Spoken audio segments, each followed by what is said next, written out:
Assalamualaikum warahmatullahi wabarakatuh. Bismillahirrahmanirrahim. Ashhadu an la ilaha illallah wa ashhadu anna Muhammadar Rasulullah. Allahumma salli ala sayyidina Muhammad wa ala ali sayyidina Muhammad. Rabbi shrah li sadri wa yassir li amri wahlul 'uqdatam min lisani yafqahu qawli. Amin. Bismillahirrahmanirrahim. Salam hormatku buat para sahabat tercinta, baik yang ada di dalam dan yang ada di luar negeri. Semoga kita semua selalu di dalam petunjuk Allah Subhanahu wa ta'ala. Amin ya rabbal alamin. Alhamdulillahi rabbil alamin. Kita melanjutkan kajian di dalam surat Al-Ahzab, yakni artinya persekutuan. Di ayat yang nomor 21 kita lanjutkan kajian bahwa Kanjeng Nabi Muhammad sallallahu alaihi wasallam itu adalah uswatun hasanah, contoh yang baik, contoh yang bagus. Kita sebagai umat muslimin yang mengaku sebagai umatnya Kanjeng Nabi Muhammad sallallahu alaihi wasallam, tentunya kita berusaha mencontoh apa yang dicontohkan kepada Kanjeng Nabi Muhammad sallallahu alaihi wasallam, baik secara syariatnya, baik secara dohiriyahnya, ataupun secara hakikatnya, atau secara hati. Jadi hakikat itu adanya di hati. Alhamdulillahirabbil alamin. Realita di dalam kehidupan kita selama ini, kita mengaku-ngaku sebagai makhluk yang bertuhan. Coba cek hati kita selama ini. Di dalam hati kita, kita ini dituhani oleh Allah, ataukah kita dituhani oleh hawa nafsu kita sendiri selama ini di hati kita? Mestinya kita semua tahu kondisi keadaan hati masing-masing diri kita. Yang wujud di hati kita adalah diri kita sendiri, ataukah Allah yang menciptakan diri kita? Coba timbang-timbang di situ. Karena yang tahu diri kita adalah kita sendiri. Yang tahu isi hati kita adalah kita sendiri. Maka di sini kajian kaji diri, tidak mengkaji diri orang lain, tapi mengkaji diri kita sendiri agar kita berjumpa dengan Rasulullah sallallahu alaihi wasallam. Jika kita tidak mengkaji diri kita, bila kita sibuk hati kita mengkaji orang lain, selamanya kita takkan pernah bisa bertemu dengan Muhammad Rasulullah sallallahu alaihi wasallam secara hakikatnya, secara sebenarnya, secara sesungguhnya. Jika di dalam sudut pandang syariat kita takkan mungkin bertemu dengan Rasulullah Sallallahu Alaihi Wasallam. Tidak mungkin kita bertemu Kanjeng Nabi Muhammad Sallallahu Alaihi Wasallam secara nyata, secara zahir, secara syariat. Karena Kanjeng Nabi Muhammad sudah 14 abad yang lalu kembali ke rahmatullah. Jadi bagi kita umatnya Kanjeng Nabi Muhammad, tentunya kita pun juga mencontoh bagaimana sisi hati Kanjeng Nabi Muhammad Sallallahu Alaihi Wasallam di dalam bertuhan. Jadi jangan pandang syariat-syariat badaniyahnya saja. Pandanglah siapa yang menghidupi badan-badan hingga badan-badan ini bisa bersyariat. Jadi kondisi Kanjeng Nabi Muhammad Sallallahu Alaihi Wasallam, hatinya selalu mentauhidkan Allah daripada mentauhidkan Muhammad di hatinya.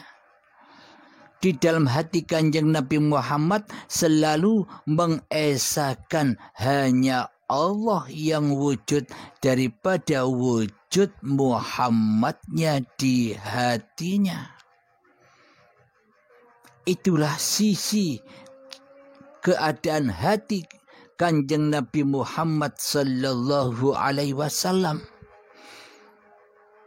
Dibuktikan dan diabadikan di dalam Al-Quran.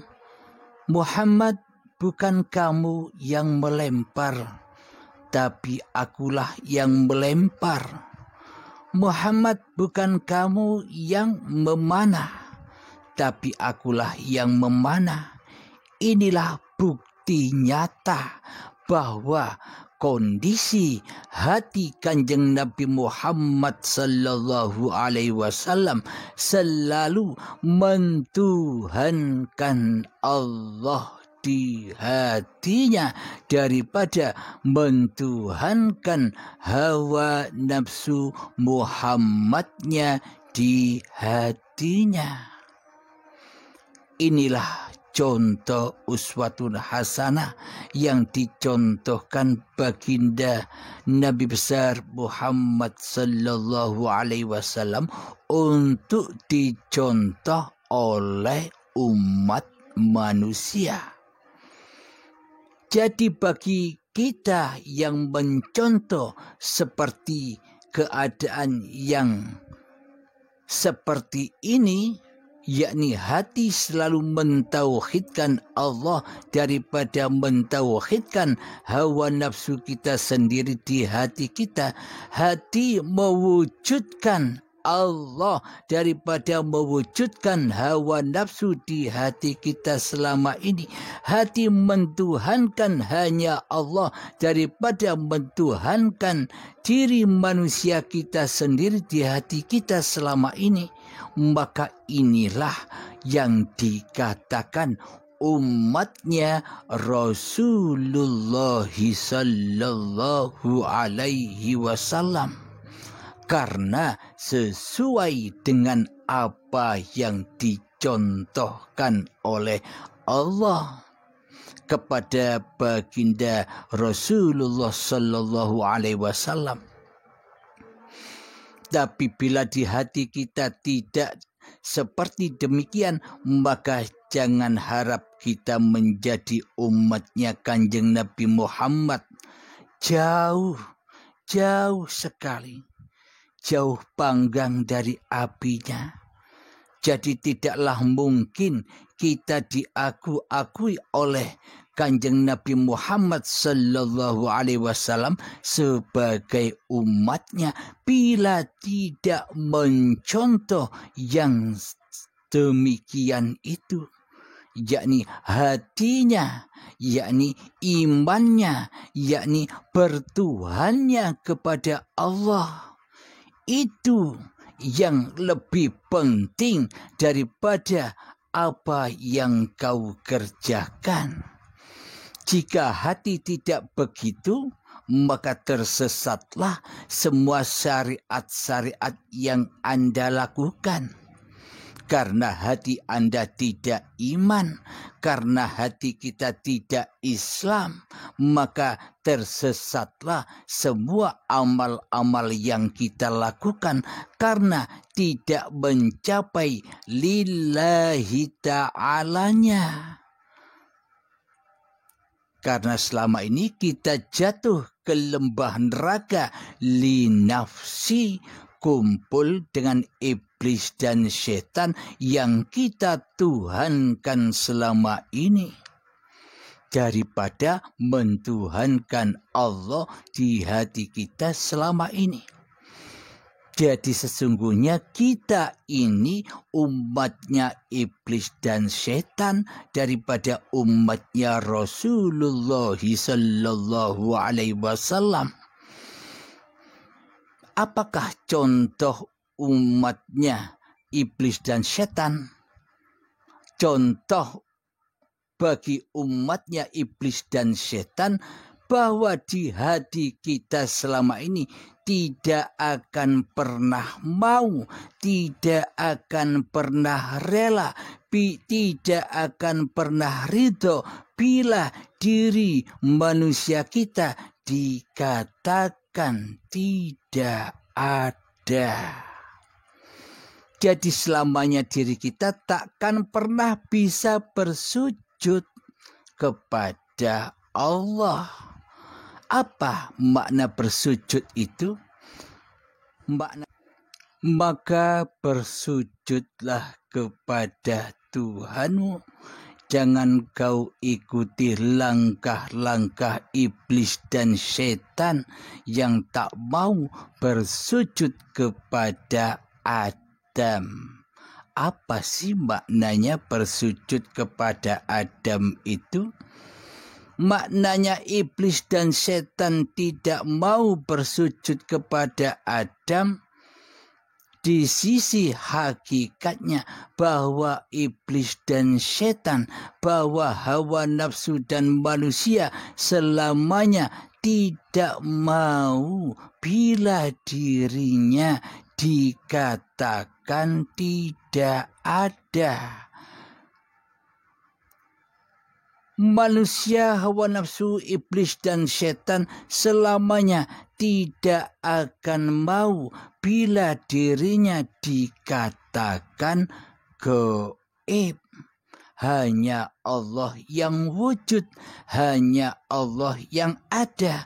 Selamanya manusia bila di hati kita masih wujud manusianya, pasti kita takkan pernah mau, kita takkan pernah rela, kita takkan pernah ridho bersujud kepada Allah. Maknanya, adamkanlah dirimu, maka nyatalah Tuhanmu. Itu maknanya bersujud. Tapi selama ini kita yang merasa bisa bersujud. Jadi seolah-olah kita yang berlaku di dalam pergerakan-pergerakan sholat itu maknanya kita masih berada di dalam lembah neraka bersama iblis dan setan, yang mana kita takkan pernah bisa menyembah Allah, sementara di dalam hati kita jadi Allah. Maksudnya jadi Allah adalah kitalah yang selama ini menyerupai Allah, mensekutukan Allah dengan diri kita sendiri selama ini. Inilah makna sesungguhnya manusia takkan pernah bisa bersujud kepada Allah bila manusianya belum Adam, belum mati. mati. Maka ada ayat, matilah sebelum matimu. Nah, agar apa? Agar engkau menjadi umatnya Kanjeng Nabi Muhammad sallallahu alaihi wasallam daripada menjadi umatnya iblis dan setan yang selamanya berada di dalam neraka jahanam.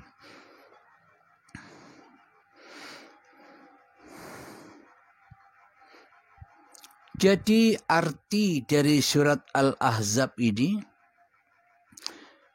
yang ayat 21, sesungguhnya telah ada pada diri Rasulullah itu suri tauladan yang baik bagimu, yaitu bagi orang yang mengharap rahmat Allah.